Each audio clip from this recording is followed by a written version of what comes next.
Good evening दोस्तों, स्वागत है आप इस खास एपिसोड में जिसमें हम मिलेंगे योगेश शर्मा से, जिसने गेट 2025 इन मेटलर्जी ब्रांच में ईयर 1 रैंक हासिल की है।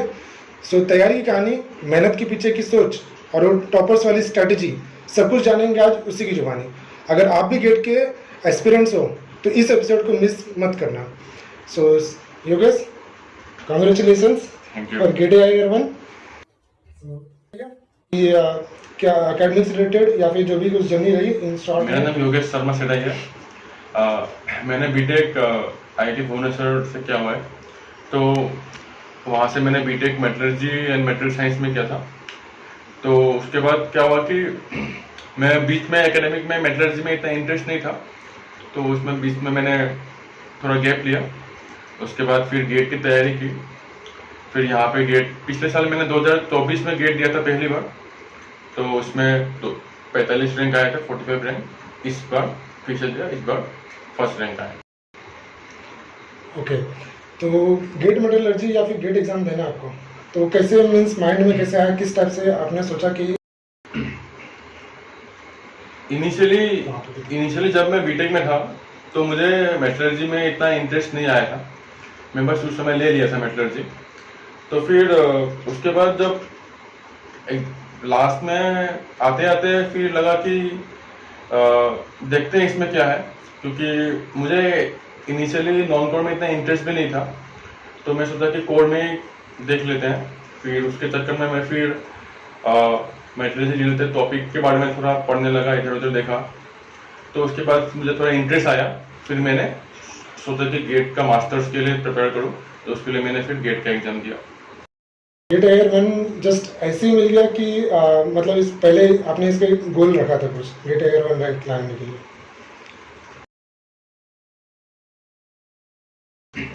पिछली बार मैंने 2024 में गेट दिया था, तो उस समय मैं बस एडमिशन के लिए देख रहा था, एमटेक के लिए। तो पिछली बार मेरा 45 रैंक आया था। तो उसमें उस समय का मैं प्रिपरेशन उस साल का बताऊंगा, क्योंकि उस साल का मेरा मतलब स्टार्टिंग का प्रिपरेशन होता है, वो ज़्यादा इंपॉर्टेंट होता है। क्योंकि उसके बाद तो बस जब तुम्हारा फंडामेंटल क्लियर हो जाता है और फाउंडेशन बन जाता है, तो उसके बाद तुम उसको फिर एक्सप्लोर कर सकते हो और ज़्यादा। तो स्टार्टिंग में मैंने गेट का कोचिंग लिया था। तो कोचिंग से मैंने स्टडी मटेरियल लिए थे। एनर्जी का इनिशियली मैंने पेपर्स लिया, तो रीडिंग मटेरियल्स वगैरह लिए। फिर वहाँ से मैंने मतलब रीडिंग मटेरियल्स में मतलब काफ़ी इंटरेस्ट आने लगे, जैसे जैसे मैं पढ़ने लग गया।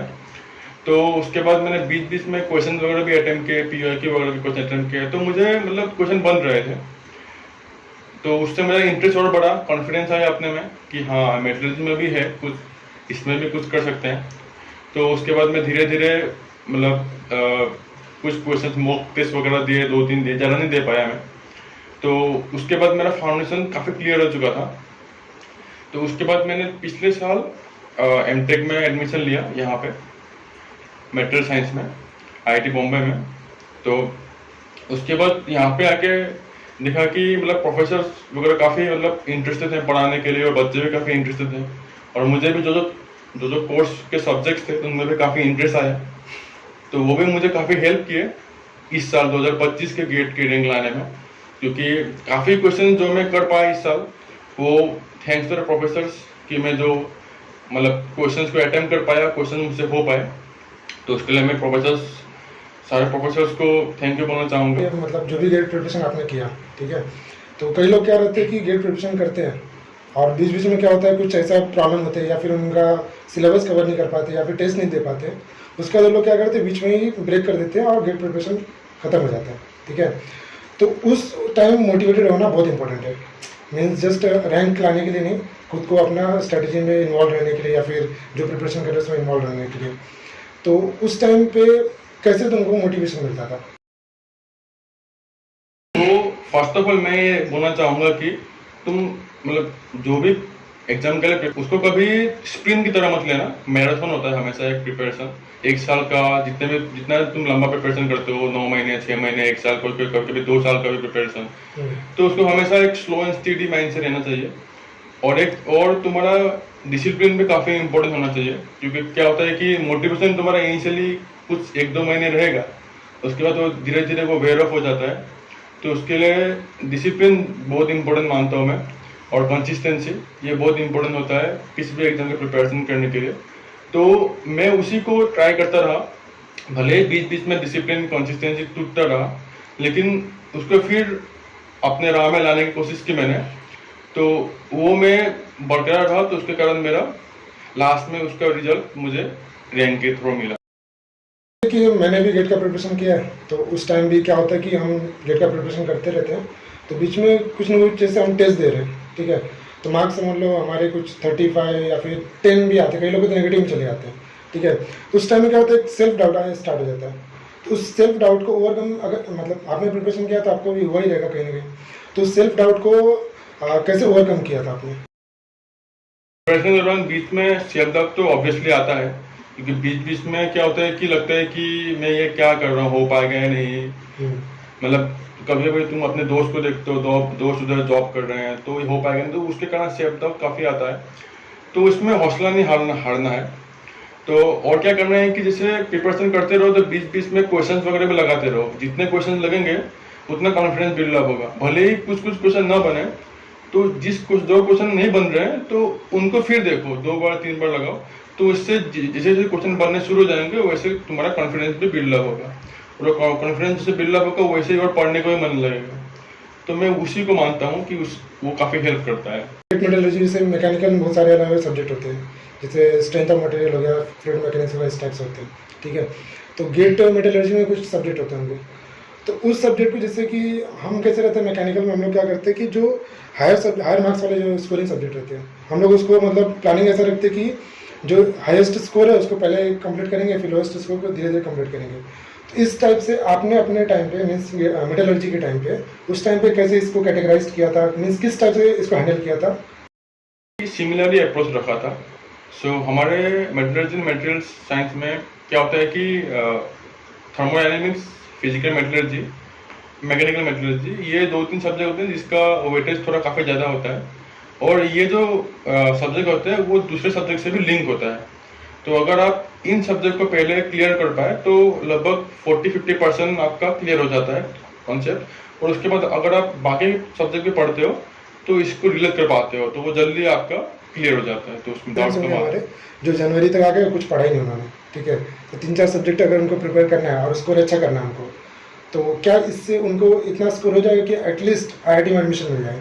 आप PSU के बारे में बात नहीं कर सकते क्योंकि जनवरी में स्टार्ट कर रहा है बंदा, तो एटलीस्ट इतना हो सके कि वो IIT में एडमिशन मिल जाए, तो ऐसा पॉसिबिलिटी है?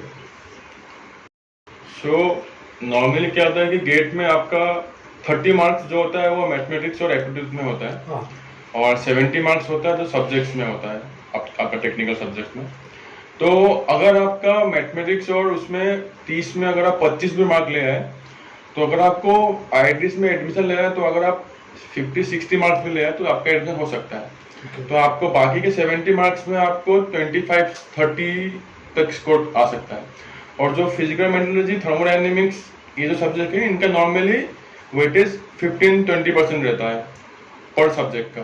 तो अगर आप इन दोनों सब्जेक्ट को अच्छे से क्लियर कर पाए और बाकी 2-3 सब्जेक्ट को थोड़ा थोड़ा कर पाए तो आप काफ़ी हेल्प हो जाता है। हम शेड्यूल बनाते हैं, मीन्स सेकंड डे क्या फॉलो करना है, हम डेली रूटीन बना लेते हैं, ठीक है। कुछ लोग क्या करते हैं, मस्त एकदम फुल टाइट शेड्यूल बना लेते हैं और फॉलो नहीं करते हैं सेकंड डे। और जस्ट मतलब जहाँ तक अगर टाइट शेड्यूल भी बनाता है बंदा, तो 90% अगर फॉलो कर ले रहा है तो मतलब इनफ है वो, मतलब बेनिफिटेड है वो, ठीक है। अगर हम कुछ इस टाइप से रूटीन बना रहे हैं जिसको हम फॉलो भी नहीं कर पा रहे हैं, और कुछ ऐसे ही बना रहे हैं एकदम लेजी टाइप में, मतलब रूटीन बना रहे हैं जस्ट नाम के लिए, और जैसे समझ लो 1-2 घंटे पढ़ रहे हैं, बाकी टाइम वेस्ट हो रहा है, तो उसके बारे में क्या सोचते हो आप? नॉर्मली आप अगर कोई टाइम टेबल ऐसा बना रहे हो तो अच्छा है, लेकिन मैं जब था तो मैं ऐसा टाइम टेबल फॉलो नहीं कर पाया। मैंने 2-3 बार ट्राई किया तो मैं फॉलो नहीं कर पाया, लेकिन मैं ये सोचता था कि अगर आप 3-4 घंटे दिन में अच्छे से कोई एक टॉपिक को, मतलब आप पूरे हफ्ते का मत बनाओ, मतलब आगे के 1-2 दिन का बनाओ कि हाँ अगर मैं आज ये सब्जेक्ट पढ़ूंगा तो कल ये पढ़ूंगा, परसों वो पढ़ूंगा। ऐसे आप सब्जेक्ट को डिवाइड करो कौन सा टॉपिक कब पढ़ना है, तो आप 1-1.5 महीने बाद आपका एक खुद के बारे में पता चल जाता है कि आपका कितना स्पीड में जा रहे हो आप। तो हर स्टूडेंट का एक अपना अपना होता है, एक टाइम टेबल सभी के लिए फॉलो नहीं हो सकता है। तो आप अपना देखिए, मतलब कैसे फॉलो कर पा रहे हैं, उसमें थोड़ा चेंजेस लाइए और वैसे ही आप देखिए। कौन सी बुक रेफ़र की थी, मीन्स कोई स्टैंडर्ड बुक रेफ़र किया था या फिर कोई नोट्स या फिर किसी क्लासेस के नोट्स, मीन्स किस टाइप से आपने अपने प्रिपरेशन की जर्नी को कंप्लीट किया था। और साथ ही में आप ये भी बताइए कि मतलब इनिशियल में आपने कोचिंग के बारे में नाम तो लिया था कि कोचिंग वगैरह कुछ किया था, ठीक है। तो आप मुझे ये भी यहाँ पे बताइए कि पूरा ही सेल्फ स्टडी किया था पूरा थ्रू आउट द जर्नी, कि बीच में कोचिंग किया था कि थ्रू आउट द कोचिंग किया था। ओके, तो रेफरेंस बुक और कोचिंग दोनों के साथ। 2024 का बोलूँगा। 2024 में जब मैं फर्स्ट टाइम प्रिपेयर कर रहा था, तो मुझे तब इतना आइडिया नहीं था कि कहाँ से मटेरियल्स लेना है, मतलब कौन सा कोचिंग का मटेरियल्स लेना है। और ये है कि मतलब मुझे जो वीडियो रिकॉर्डिंग होता है या फिर जो लाइव क्लासेस होता है, उससे मुझे अगर मटेरियल्स मिल जाए तो मैं उसको एक खुद पढ़ना इंटरेस्ट रखता हूँ, मुझे वो अच्छा लगता है, क्योंकि मैं अपने पेस में पढ़ता हूँ तब उसको। तो मैंने इसी कारण से स्टडी मटेरियल्स लिए थे कोचिंग सेंटर से, टेस्ट से स्टडी मटेरियल लिए थे 2024 में। तो उससे मैंने प्रिपरेशन किया, उससे मैंने पढ़ा, मतलब मटेरियल्स काफ़ी अच्छा था, मुझे अच्छा लगा। और उसके बीच में क्वेश्चंस वगैरह भी थे, क्वेश्चन भी अटेम्प्ट किए।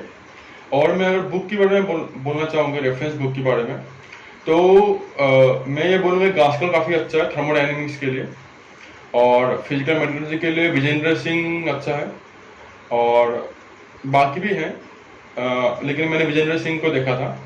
और मैकेनिकल मेट्रोलॉजी के लिए डीटर अच्छा है। और बाकी मैं कोचिंग मटेरियल से ही पढ़ा था, स्टडी मटेरियल से ही पढ़ा था।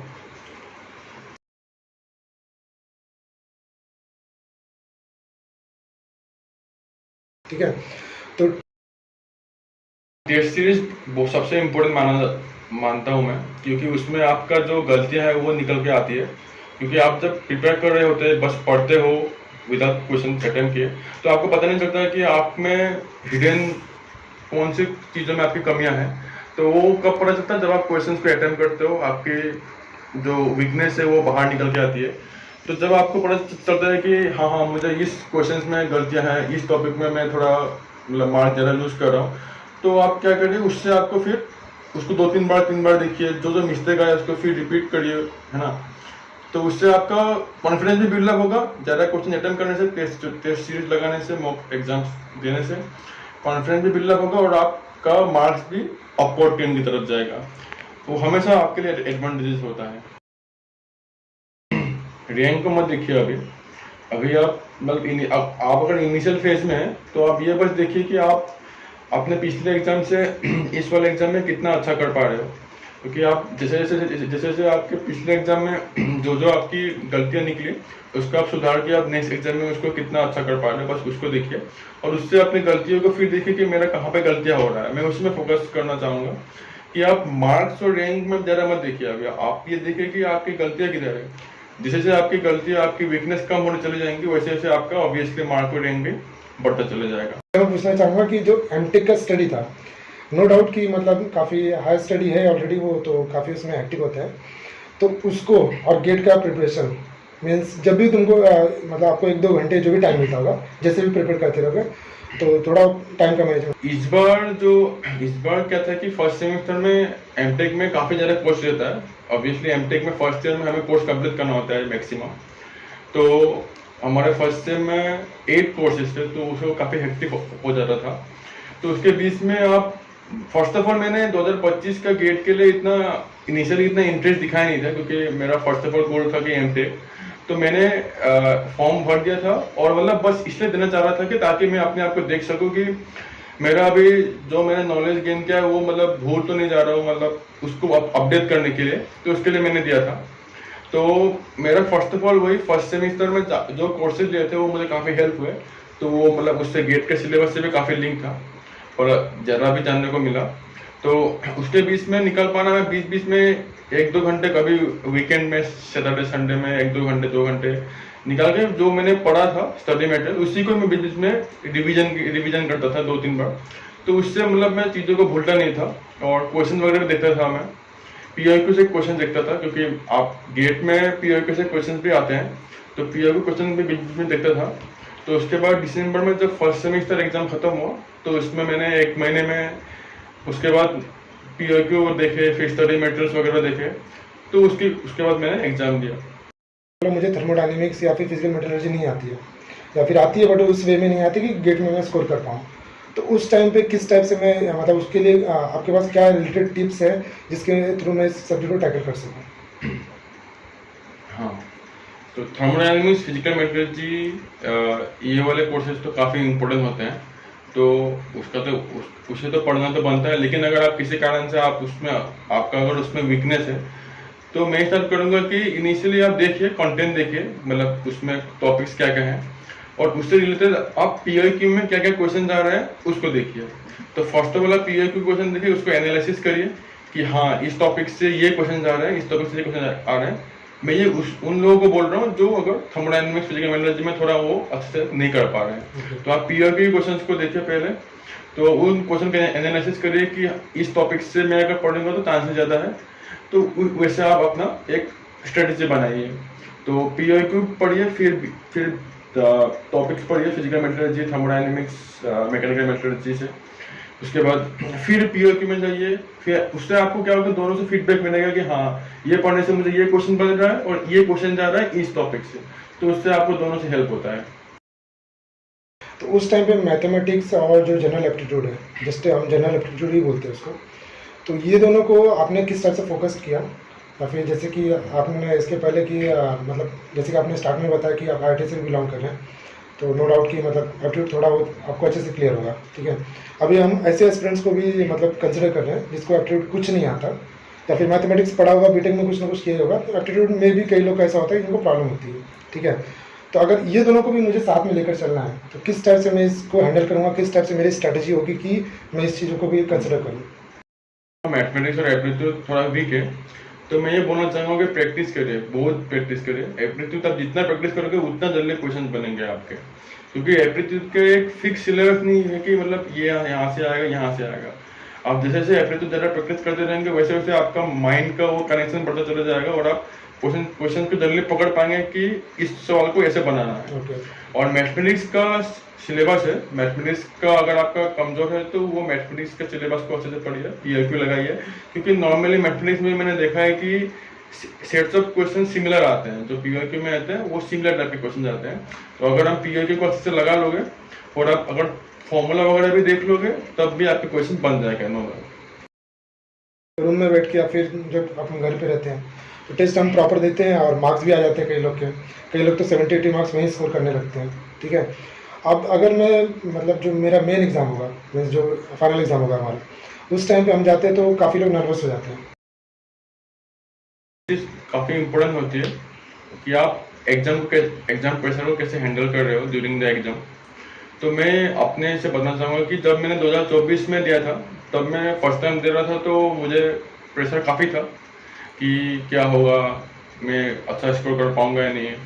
तो उससे, और अगर आप 2025 में फिर दिया तो उस समय मैं रिलैक्स था, क्योंकि मुझे उस समय में इतना प्रेशर नहीं था, तो वो प्रेशर से काफ़ी डिफरेंट आपके में आ जाता है। आप कितने स्कोर कर पाते हो, तो आपका पोटेंशियल कितना है वो एग्जाम प्रेशर के दौरान दिखाई देता है।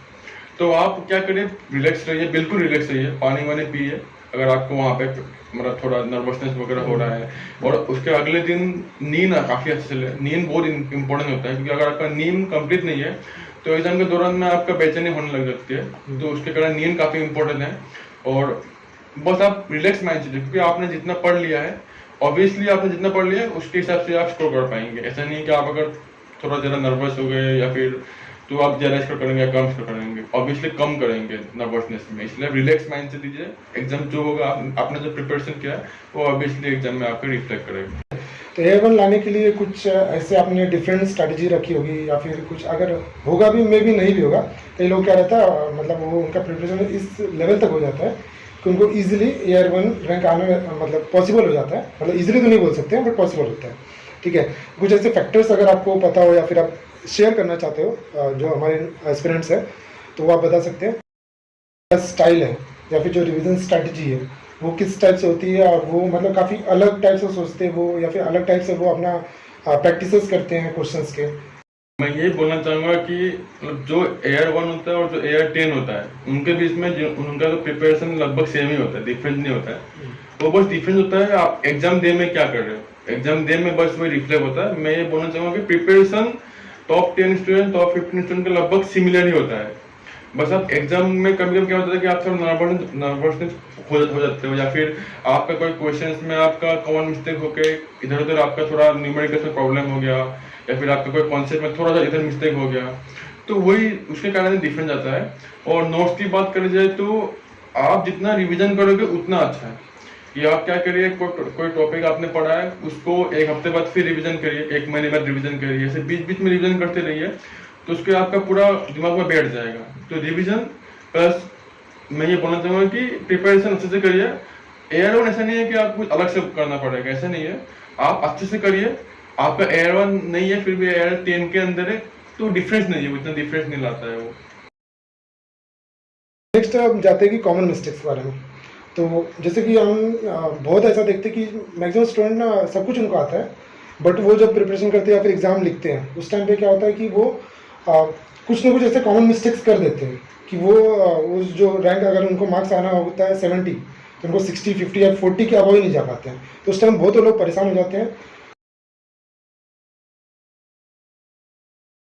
ये बोलना चाहूँगा कि कॉमन मिस्टेक को आपको अगर कम करना है तो आप ज़्यादा से ज़्यादा मॉक टेस्ट दीजिए, एग्जाम्स दीजिए, क्वेश्चंस और अटेम्प्ट करिए।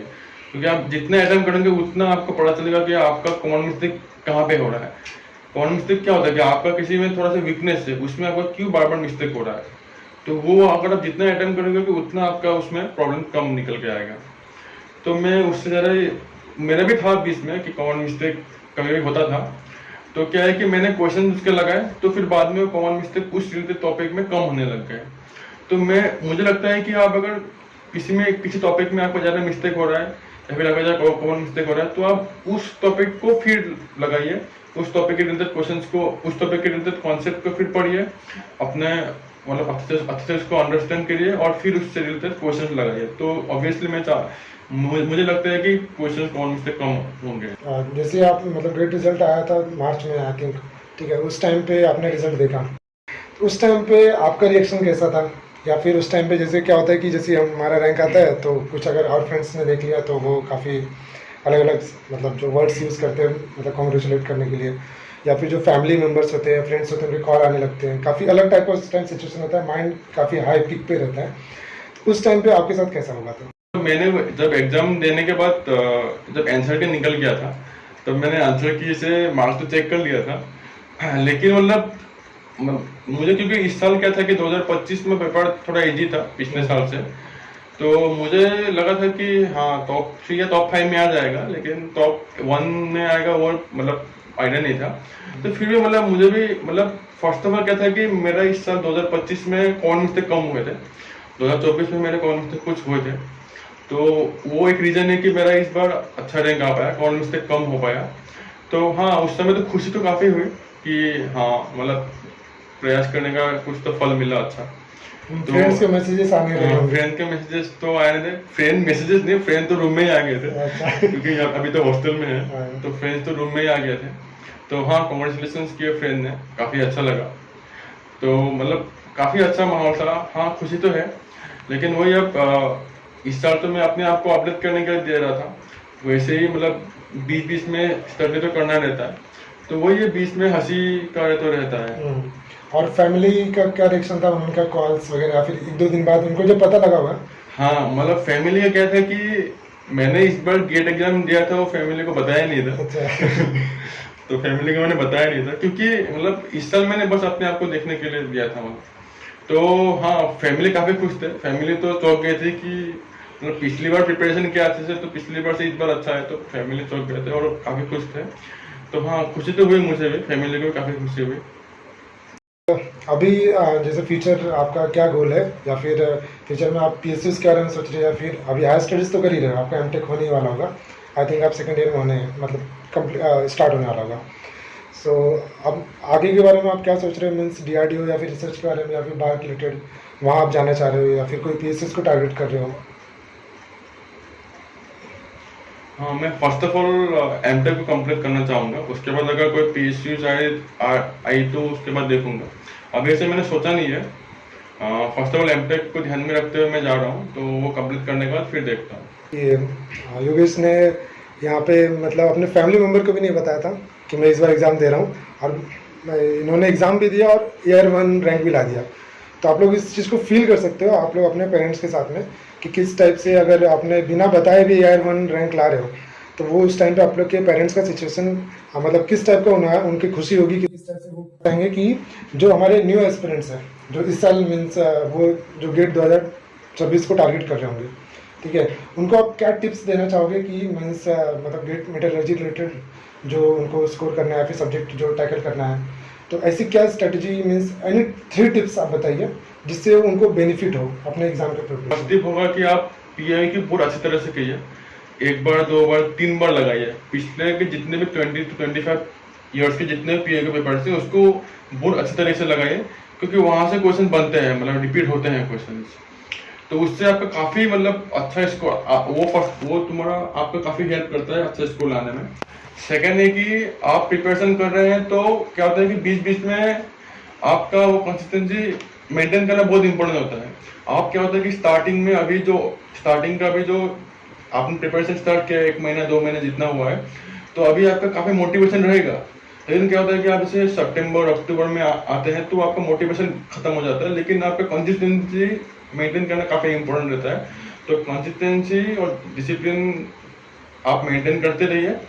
और तीसरा, रिवीजन रिवीजन ना भूलिए, रिवीजन बीच बीच में करते रहिए, क्योंकि क्या हुआ कि आप अभी इस महीने में जो टॉपिक पढ़ रहे हैं वो उस समय आपका पूरा याद रहेगा, लेकिन 2-3 महीने बाद वो आप भूल सकते हैं। वो होता है, वो अभी सबके साथ होता है, मेरे साथ भी होता है। तो आप वो रिवीजन करते रहे बीच बीच में। तो ये अगर ये अच्छे से आप फॉलो करेंगे तो ऑब्वियसली काफी अच्छे रिजल्ट ला पाएंगे।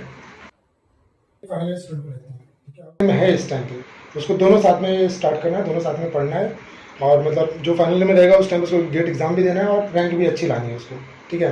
तो वो किस टाइप से इसको कवर करेगा, मतलब कंप्लीट करने का ट्राई करेगा, या फिर कोई ऐसा पर्सन होगा कि जो जॉब में होगा इस टाइम पे, ठीक है। कुछ लोग ऐसे होते हैं कि प्राइवेट जॉब में मीन्स कुछ अपना पर्सनल इशू की वजह से प्राइवेट जॉब ज्वाइन कर लेते हैं, बाद में उनको ऐसा लगता है कि मुझे पीएसयू ज्वाइन करना चाहिए, तो फिर गेट को टारगेट करने लगते हैं वो। तो उस टाइम पे उनको किस टाइप से मतलब इसको चीज़ों को लेकर चलनी चाहिए। और कोई अगर स्टूडेंट अभी बीटेक में अपना बीटेक कर रहा है और एक फाइनल या प्री फाइनल ईयर में, और अगर उसे गेट का एग्जाम देना है, तो फर्स्ट ऑफ ऑल आप अगर थर्ड या फोर्थ ईयर में आ गए और आपका अगर फंडामेंटल क्लियर है, मतलब आपने थोड़ा बहुत मेट्रोलॉजी के बारे में पढ़ा है पिछले 3 साल में, तो आपका गेट के दौरान जो सिलेबस होगा वो काफी रिलेटेड होता है, तो आपको इतना प्रॉब्लम नहीं होगा, आप जल्दी सिलेबस कवर कर पाएंगे।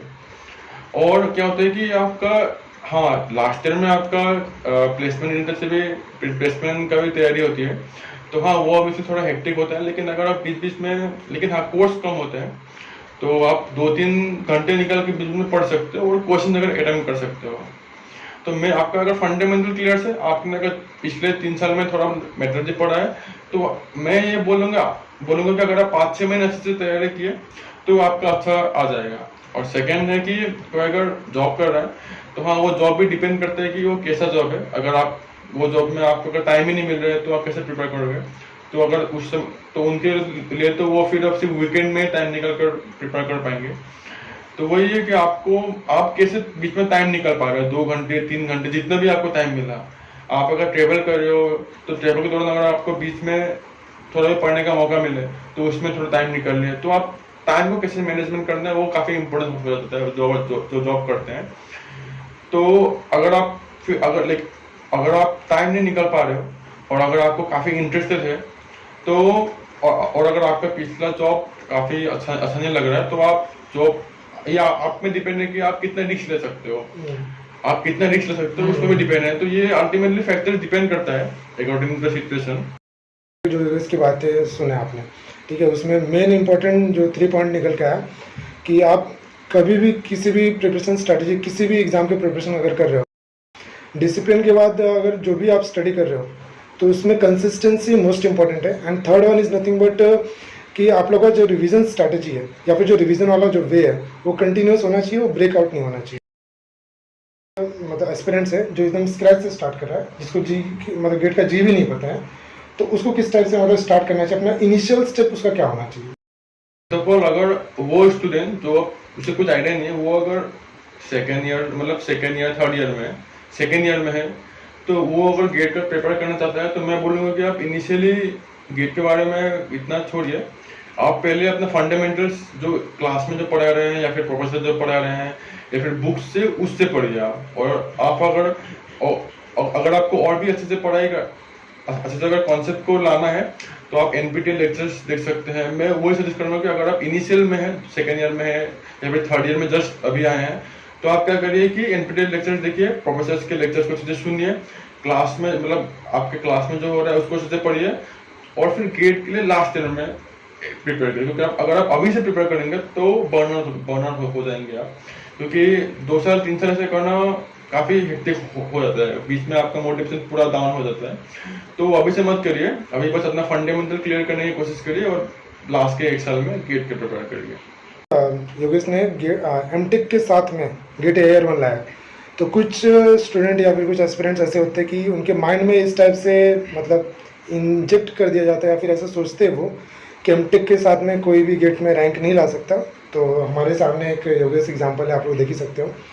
तो आपको चीज़ों को प्रॉपर हैंडल करना होता है। तो आज के एपिसोड में जो पॉडकास्ट या फिर इंटरव्यू हमने जो कंडक्ट किया था, आई होप इससे आप लोग को बेनिफिट हुआ रहेगा।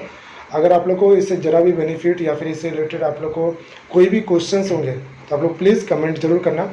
नेक्स्ट कभी ऐसा अगर टाइम मिला हमको, तो हम वापस से एक पॉडकास्ट या इंटरव्यू टाइप कुछ वीडियो बनाने का ट्राई करेंगे। तो आप लोग कमेंट करके जरूर बताना आप लोग को वीडियो कैसा लगा, या फिर और भी कुछ क्वेश्चंस अगर आप योगेश से पूछना चाहते हो या फिर जानना चाहते हो, तो कमेंट करके जरूर बताना, वहीं पे हम उसका आंसर करने का ट्राई करेंगे।